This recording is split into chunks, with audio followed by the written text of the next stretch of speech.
The U.S. and its allies are announcing new sanctions against Russia. That's right. This comes as Ukrainian prosecutors say they are investigating nearly 4,500 alleged war crimes by Russian troops. And we should warn you, some of these images are hard to watch. Ukraine says more video evidence shows Russia is intentionally killing civilians.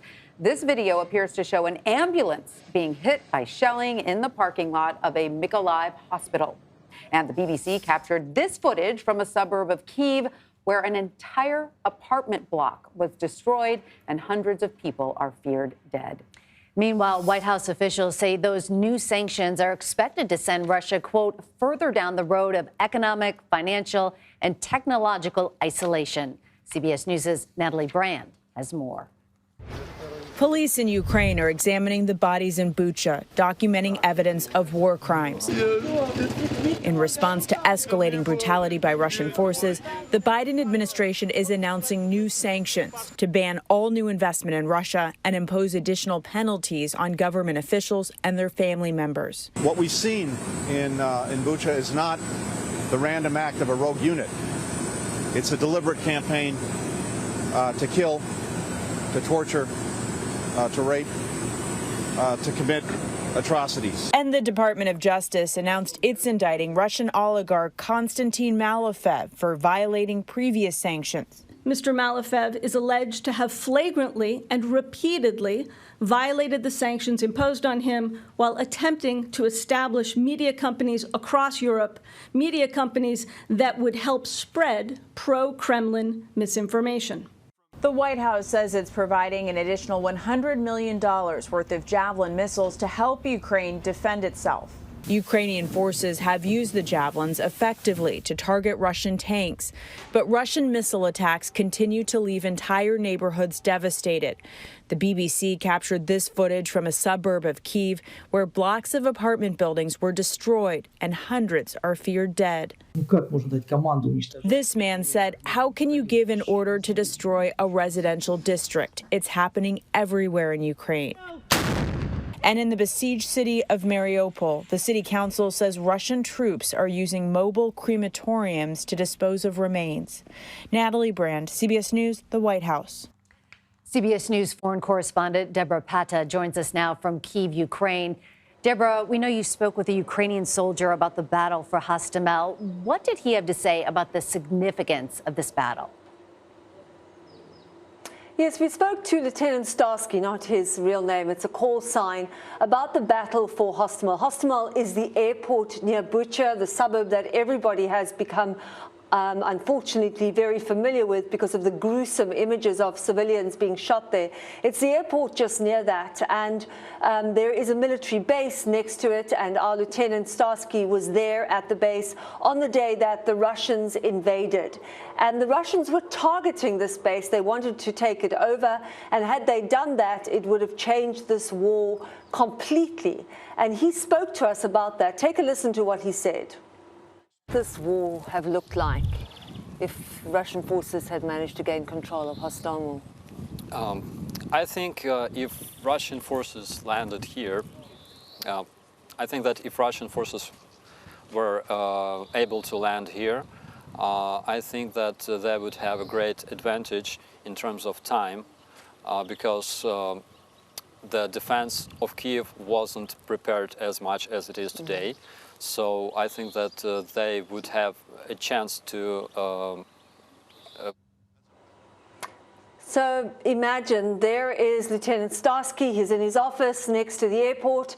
He hears a noise, goes outside. There are 35 Russian helicopters advancing on the airport. Some of them are attack helicopters. And so he and his men immediately began firing. And his first thought was, how on earth am I going to do anything with an assault rifle against an attack helicopter? But they did manage to cause significant damage. Now, the reason the Russian military wanted to gain control of Hostomel is that it would have provided them with an air bridge. The Russian forces would have been able to bring in supplies, they would have been able to bring in food, equipment, and more importantly, they would have been able to bring in reinforcement troops to support those already there. So what they needed to do, the Ukrainians, was prevent them from taking over that airport. And that battle went on for 3 days.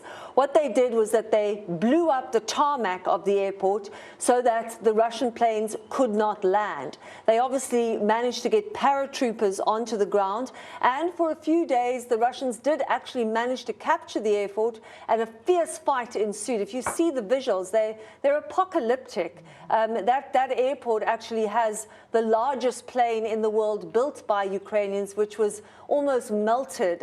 It really is a twisted metal and steel of what remains of that airport, and the hangar there, the airport tower, completely destroyed in that battle. But they managed to hold firm and prevent them from taking over the airport. That meant that Russian troops had to then come from Belarus. They had the advantage then, the Ukrainians, of time, because that took much longer. And more importantly, the Russian troops were unable to get food supplies. So eventually an order went out that they should start looting because they were running low on food. And then they moved into the suburbs of Bucha, into Irpin, and more battles took place there. And we've seen the horrific images, and those went on for around a month or so. But that battle really was a key turning point in the war, at least at this front. It stopped the Russian military from being able to get reinforcements and then advance on the capital of Kyiv. And Lieutenant Starsky said that had they actually been able to do that, they would have probably advanced on Kyiv within a few days, as everybody predicted. But he also added that they've been fighting the Russians for 8 years. Before this, he was in Donbass, where, as you know, there's also been fighting for 8 years.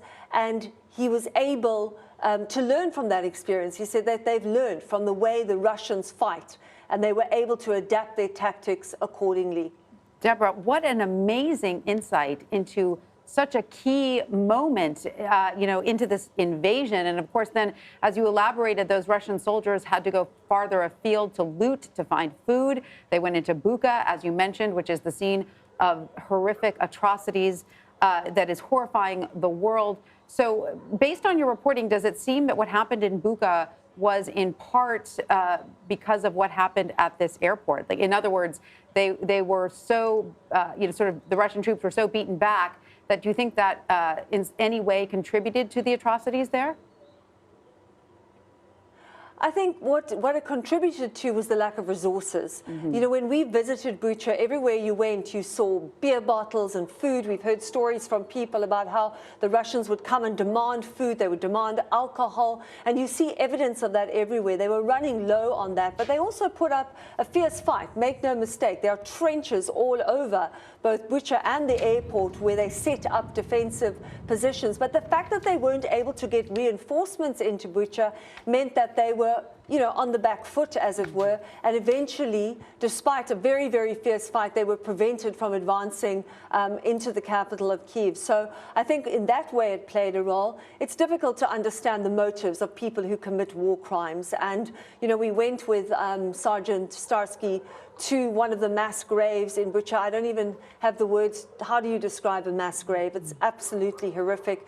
People who are given no dignity in death, dumped in this shallow grave in the most horrific, brutal way possible. But he did say something very interesting at the grave site to us, where he went to pay his respects. He said that he thinks that the Russians firmly believed that they would easily take over the towns of Bucha and Irpin, and that they would become Russian towns, and that they wouldn't have to hide their crimes, namely the killing of civilians, because they would control that town and nobody would care. But when they realized that the tide was turning, they needed to quickly bury the evidence of their crimes, and hence you have these mass graves, and as we know, those horrific images that have been broadcast around the world of unarmed civilians shot in the back with their hands tied. Unimaginable horrors that you've seen with your own eyes. Debora Patta in Kyiv, Ukraine, thank you so much for that amazing reporting. We appreciate it.